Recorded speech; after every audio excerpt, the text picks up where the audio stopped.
Hello everybody, this is Eric coming to you again. As I told you before, I'm going to be giving you my thoughts on Monday Night Raw episode 999. The show started off with CM Punk coming out for a segment with the Big Show, hyping their match that was the main event later on in the night, CM Punk versus the Big Show. Basically, the segment was for the Big Show to kind of plant it into CM Punk's mind that if he hit the weapon of mass destruction on CM Punk, that John Cena could easily come out and cash in his Money in the Bank contract, which pretty much foreshadowed that Cena would be coming out during that match, after that match, sometime into that match, whether it be beginning, middle, or close, to basically tell us when he was going to cash in the Money in the Bank contract. So that's basically what that segment was for, setting up later on into the night. The first actual match was a tag team title match. Titus O'Neil, Darren Young, the challengers, against R-Truth and Kofi Kingston, and what was a pretty good tag team match, but not really a shock to me. R-Truth and Kofi keep the tag team titles.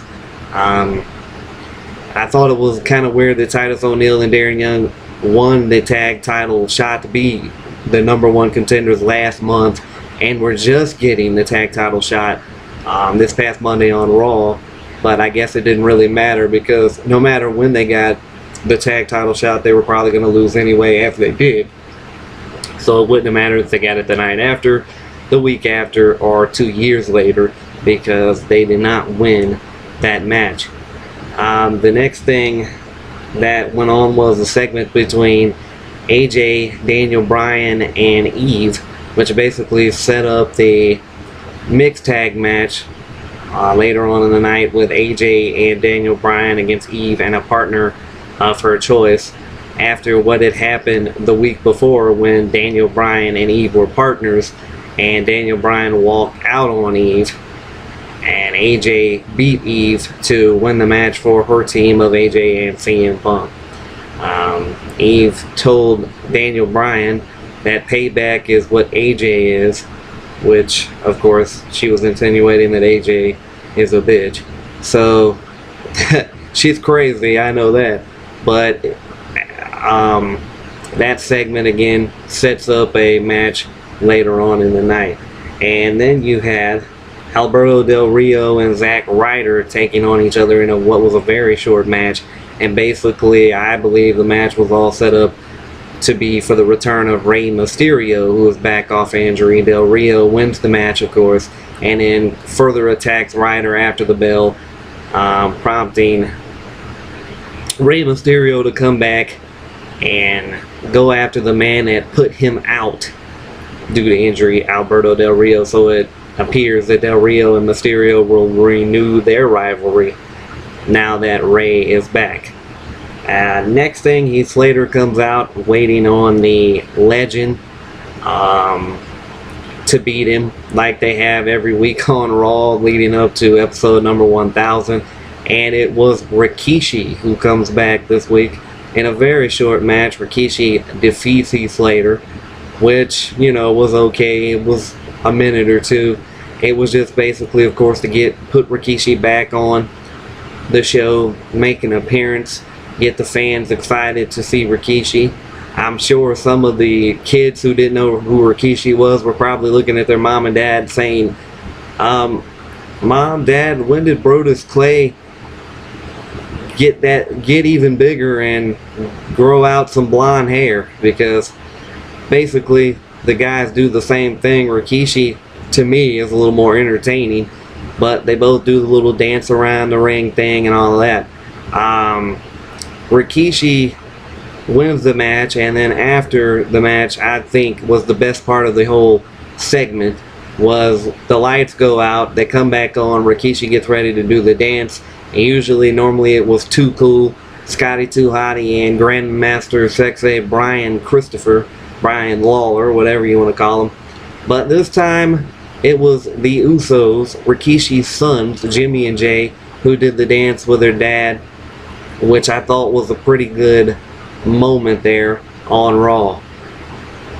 Then Then you had the tag match that was set up from the earlier segment, the mixed tag match between AJ and Daniel Bryan taking on Eve and her partner, which was revealed to be The Miz. And that match didn't really last as long as I figured it would. Miz and Bryan really didn't work as much as I thought they would. AJ and Daniel Bryan get the victory, with the ref's back being turned and Eve having a small package pinning combination on AJ. Daniel Bryan comes in the ring, reverses that. AJ on top. She gets a 1, 2, 3. And then that match pretty much basically set up the whole Daniel Bryan's marriage proposal, to AJ, in which AJ accepts, and both of them, of course, do the yes chant together after she accepts the marriage proposal, which is quickly told to the world that that is going to be next week. Their marriage will take place next week on episode number 1000 of Raw, which puts another segment on an already segment-filled show, I'm sure, with the Generation X being there, The Rock being scheduled to be there. You know, guys like Edge will probably be there. The Undertaker more than likely will show. So we're probably going to get more segments and more legends and old-timers than wrestling matches. And that wedding is going to be added to all of that.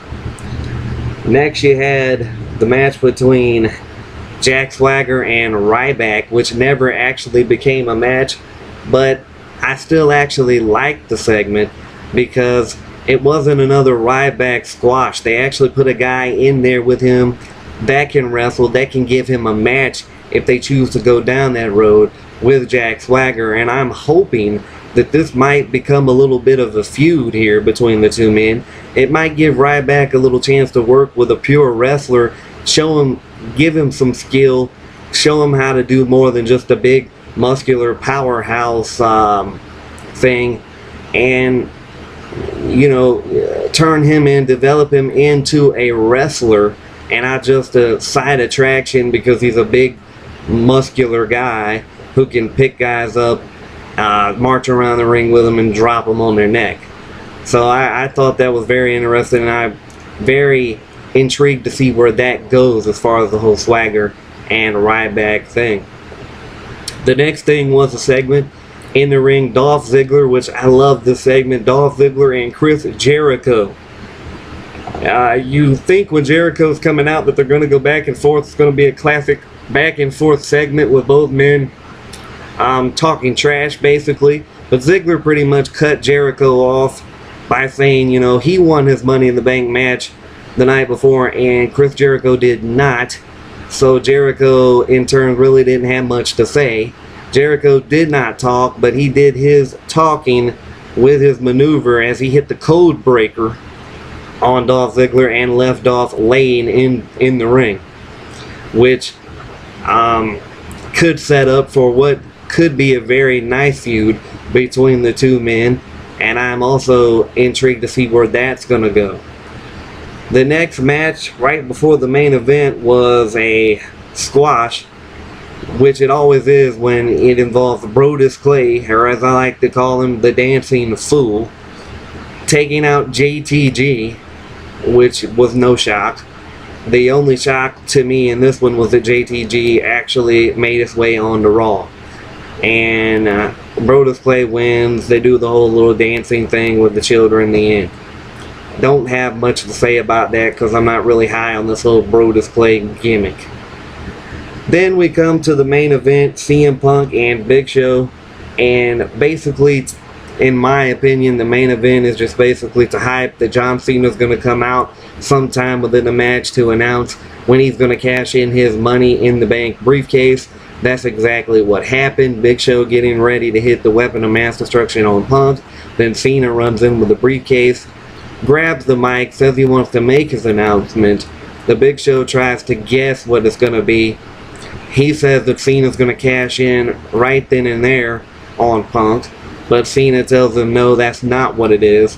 And then if you watched my first post where I gave you my thoughts to the Money in the Bank pay-per-view, John Cena did exactly what I said he was going to do. John Cena announces that he will wrestle CM Punk next Monday on the 1000th episode of Raw. John Cena, being the good guy, the good Samaritan, is going to give Punk time to get ready, just like Rob Van Dam did way back when he won the Money in the Bank briefcase. He gave John Cena time to get prepared at the One Night Stand pay-per-view. Rob Van Dam ended up winning that match.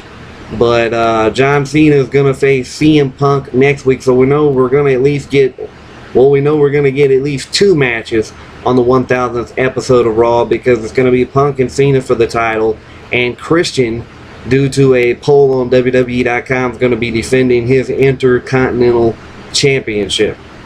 And if the Peep Show goes the way it might, it could be Christian and Daniel Bryan, because Daniel Bryan and AJ are guests on the Peep Show, and you know something's probably going to happen there that might spark a feud between the two and set up the Intercontinental title match, which a match between Bryan and Christian would be something that I wouldn't mind watching, because they're actually both good wrestlers, very skilled technically. Daniel Bryan, to me, more so technically skilled than Christian, but I still think Christian could put on a good match with him.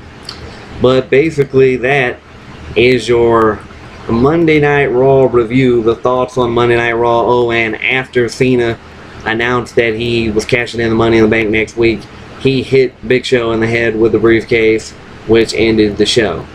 And that's also going to end my time right here with my thoughts on Raw episode 999. And I'll be back a little bit later to do something new that I hope is going to be good for everyone. Hopefully people will watch, people will interact, take part in everything, because I'm going to attempt to start my own show on YouTube, and I plan to have the first episode out tonight. So hopefully I'll see you guys later on tonight. See you then.